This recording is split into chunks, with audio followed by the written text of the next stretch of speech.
start on Apple TV Plus with a feature film called The Lost Bus, and here is a clip. It's another dry and windy day in paradise. Thanks to all drivers. There's a situation developing at Ponderosa Elementary.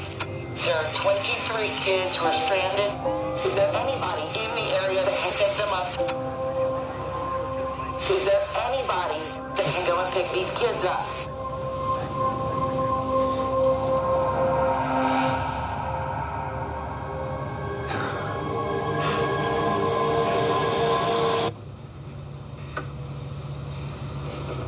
.963 to base, I can get them.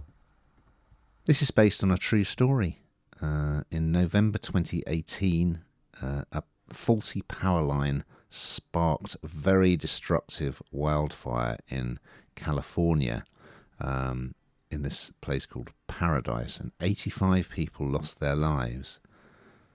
And there was a sort of heroic story that emerged about a bus driver, Kevin McConaughey, and a teacher, Mary Ludwig, who basically risked their lives to get these 22 children to safety on a school bus. Okay.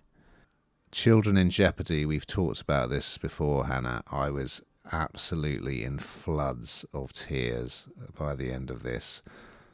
It's good. The special effects are remarkable. I mean, you really feel like they are in the middle of a fast-moving wildfire. It's so well done from a production point of view.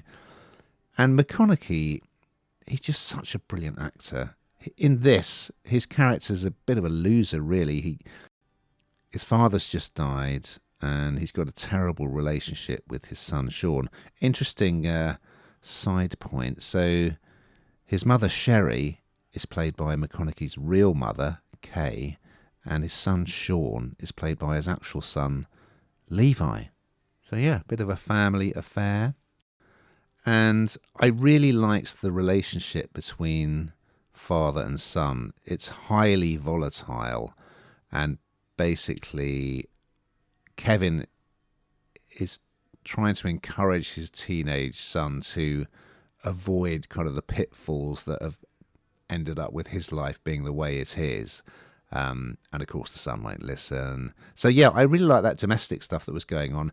And early on in it, there's quite a lot of sort of expositional stuff with all the kind of fire department on the scene explaining what's happening.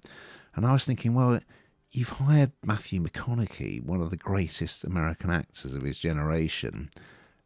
Get more of him on screen. But fear not, listeners, because once we've kind of set the scene and the fire's raging and he's going on this rescue mission, we're on the bus with the teacher, the bus driver, and the kids. And of course, they make a sort of emotional connection. There's quite a bit of monologuing, and there's real jeopardy. And of course, all the parents are waiting at the sort of muster point. They don't know if their children are going to survive, and it doesn't look as if they're going to. It's absolutely terrifying.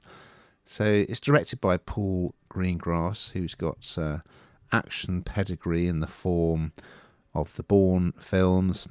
Jamie Lee Curtis produced it, and it's inspired by a book about the tragedy. So initially I was a bit lukewarm about this when I started watching it, but by the end I was just crying my eyes out. It was I thought it was very well done. Yeah, worth a look. What did you think, Hannah?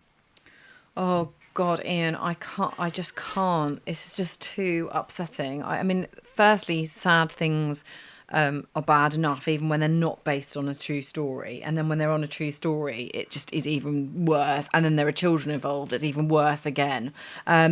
It's absolutely brilliant. I mean, it's Apple TV Plus, isn't it? So it's always spectacular, really, in terms of the production of it.